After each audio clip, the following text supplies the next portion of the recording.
Cuba Información.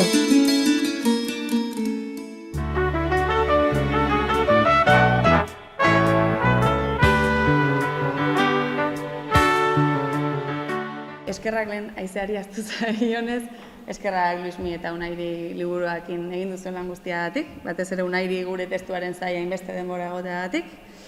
Eta gracias a Yolanda también por llevarnos un ratito pequeño a ese laboratorio de la utopía que es Latinoamérica y que tanto echamos de menos cuando estamos aquí.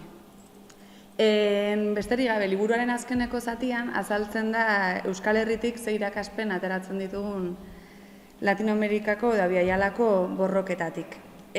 Xabik, gerratanago, 7 irakaspen zerrendatu ditu eta erresa egiten zaitago aurkeztea, ze guztiz ados nago berak jarri dituen irakaspenekin.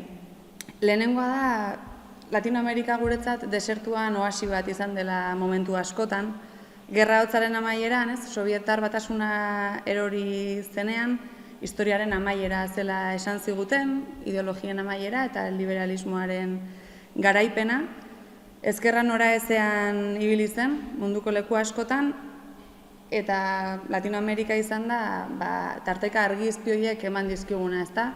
Kuba bere garaian salbuespen bat izan zen, eta Kubaren ondoren etorri dira beste resistentziako borroka asko. Tartean zapatistak edo Iraultza Bolibartararen lehenengo pausuak historia bukatu eta ezain beste denborara. Bigarren irakaspena da behin betiko independentzia lortzearen garrantziarena, bigarren eta behin betiko independentziarena. Biaialako herrialde gehienek independentzia politikoa duela 200 urte inguru lortu zuten, eta erakutsi digute independentzia politikoak ez duela bermatzen herrien burujabetza osoa.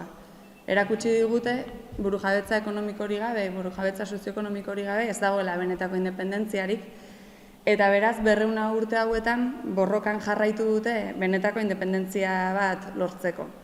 Hori Euskal Herriarentzako independentziaren bila gabiltzan bide luze hontarako irakaspen garrantzitsua da, ez dagoela benetako independentziarik ez baditugu biak batera lortzen. Hirugarren irakaspena da, eta hau askapenenatik zer esango dugu, elkartasun internazionalistarik gabe ezinezkoa dela sistema kapitalista imperialista patriarkal hau gainditzea. Historiak erakutsi digu ez dagoela munduan borrokarik beste herrien elkartasunik gabe bere askatasuna lortu duenik. Adibideak aipatzen ditu Xabik, Vietnam, Nicaragua, eta gerora ere, Euskal Herria eta Biaialaren artean, Latinoamerikaren artean, ondia izan da joan etorriko elkartasuna.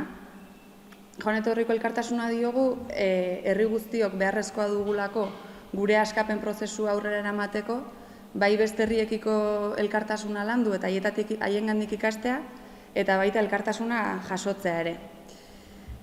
Aipatzen nuen Euskal Herria eta Biaialaren arteko elkartasuna, denok dauzkagu buruan, Kubarekiko elkartasuna, zer referentzialtasuna handia izan duen gure borrokarako estrategia erabakitzean bertan. Nicaragua eta El Salvadorreko borroketan euskaldunak izan zuten papera eta bidean galdu genituen kideak. Zapatisten borroka izan zen euskaldun askorentzako berriro erreferente berri bat eta elkartasun uholde handia sortu zuen. Eta nola ez, azken urteetan Venezuela eta Bolivia ez.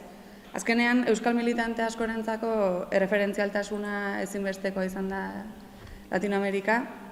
Erreferente ezinbestekoa izan da Latinoamerika eta hori baina irakaspen hoberik ezin da eskatu.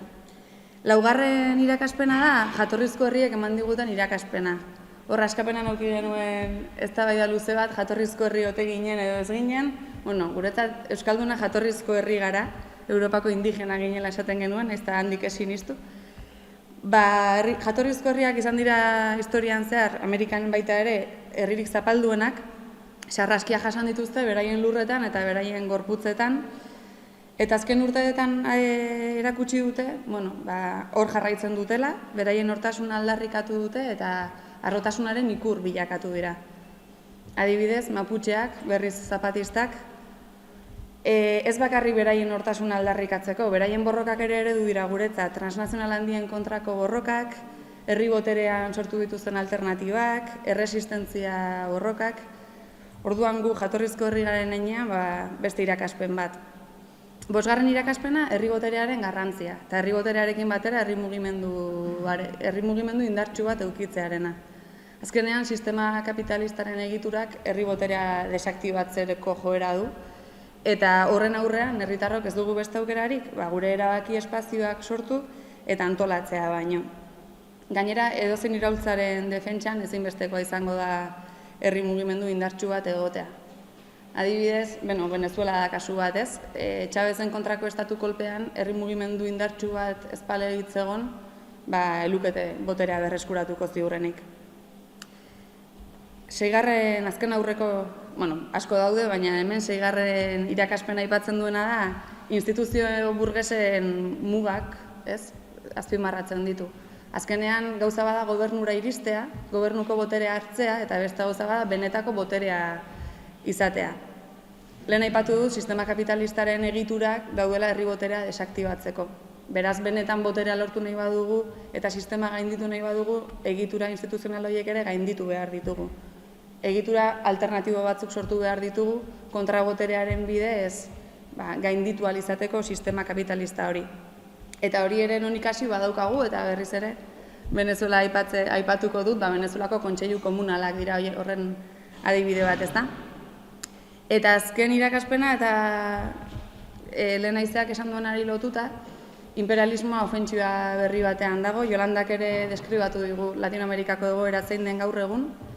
Garai batean, Txile eta Argentinan emandako estatu kolpeekin, orain Honduras eta duela gutxi Honduras eta Paraguayen eman dituztenekin, Kolonbian paramilitarismoa, Venezuela, Ekuador eta Boliviaren kontrako etengabeko borroka. Horrek erakusten digu imperialismoa ez dela inoiz geratuko, ez duela bere ofentsiba utziko, eta guk horren aurrean ez daukagula beste aukerarik gu ere ofentsiban jartzea baino eta aldiro borrokatzea baino. Eta horiek dira hauek eta beste asko atera ditzakegun irakaspenak, eta Xabiren testuan oso ondo esplikatuta daukazu.